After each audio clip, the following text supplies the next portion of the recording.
বউ পছন্দ না হওয়ায় নিজের গোপনাঙ্গ নিজেই কেটে ফেলল এক যুবক। দেওরের পুরুষাঙ্গ কাটে দিছি। তো ব্লেডটা কিন্তু আমি ধরছি হাত দিয়ে।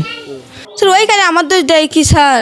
সংসার যেন করতে না হয় তাই এমন আত্মঘাতী সিদ্ধান্ত নেন তিনি। এবার এমনই অভিযোগ উঠেছে বরের বিরুদ্ধে। আমি দেখছি খালি আর পিঠের তলায় বেলেটটা খালি এটাই দেখছি, কোনোটাই আমার মুখ আমি ঘুমাচ্ছি, ভাই বোন না ঘুমাচ্ছি আমি সেদিনকে। কি আমার পছন্দই হয়নি, সেই জন্যই কি আমার উপরে ইয়াও করলো, চ্যানেলই পছন্দ হয় নাই কি, নাহলে এটা আমি আমার দোষ দিল। বিশ্বের সর্বাধুনিক প্রযুক্তিতে প্রস্তুতকৃত Arik silver wash detergent powder 500 গ্রাম মাত্র 70 টাকা। রিমার্ক। গাইবান্ধার সাদুল্লাপুরের খোর্দ কুমারপুর ইউনিয়নের পাইকা গ্রামে এই চাঞ্চল্যকর ঘটনা ঘটেছে। পরিবার সূত্রে জানা যায় ৫ সেপ্টেম্বর পারিবারিকভাবে নজরুল শেখের সঙ্গে পাশের উপজেলার মোর্শেদা আক্তারের বিয়ে সম্পন্ন হয়। আনুষ্ঠানিকতা শেষে রাতে নবদম্পতি বাসর ঘরে প্রবেশ করেন। রাতে এক পর্যায়ে নববধূ হঠাৎ ব্লেড দিয়ে স্বামীর গোপনাঙ্গে আঘাত করে কিছু অংশ কেটে দেন। ও ঘুমাচ্ছে কি না আছে আমি জানি না, তবে আমি ঘুমও ফিরছে এত না, এরকম অবস্থা। আমার শরীরের পরনে লুঙ্গি আছে, লুঙ্গিটা এরকম করে মানে জ্বর আছে বোঝা যায়, তো তখন কিছু বলিনি। তবে মানে ব্লেড দিয়ে পিঠে যেরকম করে কামড় দেয় সেরকম মানে ওখানে ইয়া করলো। তারপরে ওই হচ্ছে আবার কম্বলের নিচে কম্বল গায়ে দিয়েছিল, তা আমিও দেখলাম কিন্তু হাতটা কম্বলের নিচে তাড়াতাড়ি ঢুকে এলো।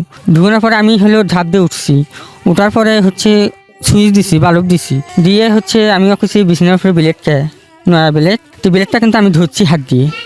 এদিকে নববধূ মোর্শেদা দাবি করেন ছেলের অমতে বাবা মায়ের পছন্দে জোর করে বিয়ে দেওয়ায় পরিকল্পিতভাবে সংসার ভাঙার উদ্দেশ্যে এই ঘটনা ঘটিয়েছে বর নিজেই। কারোর সাথে ফোন কথা কয়, আমি বললাম কয়টা বাজে? সকাল বাজে 1:55। পরে ফোনটা কারেন্ট নিল আমার হাত থেকে, কারেন্ট নিয়ে আর কোনো কিছু করলো না। পরে ঘুমাচ্ছে, পরে ঘুমার সাথে ঝাপ্পি কেন চোখের থেকে মাটি নামছে, নামি আর পিঠের সামনে একটা বেলেট, আমি এই মুখ আছি, এই মুখ আছে, আমি এই মুখ আছি, কোনো ইয়াই নেই, কথাই নেই কারোর সাথে। ঘুমে সেখানে ঝাপ্পি উঠলাম, মাটি নামলো। আমার কলেজের কি কাপু বাবা কি হলো আমার চিকরি, আমি নানি কাছে গেছি, গো নানি দেখো তো নানি কি হয়েছে, গো নানি কি হয়েছে, যাই দেখি এলে।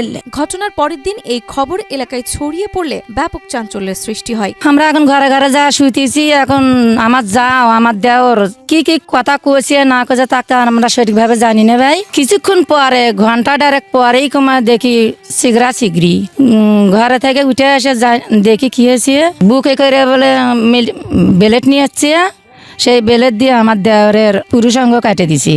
ওই ছেলে মেয়ের উপর 4-5 বার জোরাজোরি করছে, জোরাজোরি করার পর হাত ঝাংড়া মারছে, টাচ করতেই দেয়নি। না দেওয়ার কারণে ছেলেটা একটু ঘুমের ভাব আছে। আসার পরে যে খালি ছান্নত করে যে উঠছে, ছান্নত করে ওটার সাথে ওই ছেলেটা চটকি উঠছে, যে চটকি আমাকে ছান্নত করে উঠলো, কি আমি চটকি হচ্ছে, চটকি উঠেই মানে কেন দেখে যে লঙ্গি টঙ্গি ভিজে যাচ্ছে রক্তে।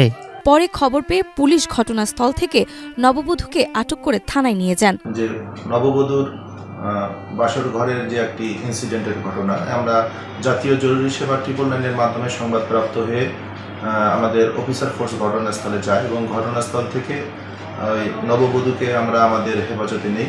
তদন্ত শেষে আমরা বিজ্ঞ আদালতে এটা তদন্ত প্রতিবেদন দাখিল করি।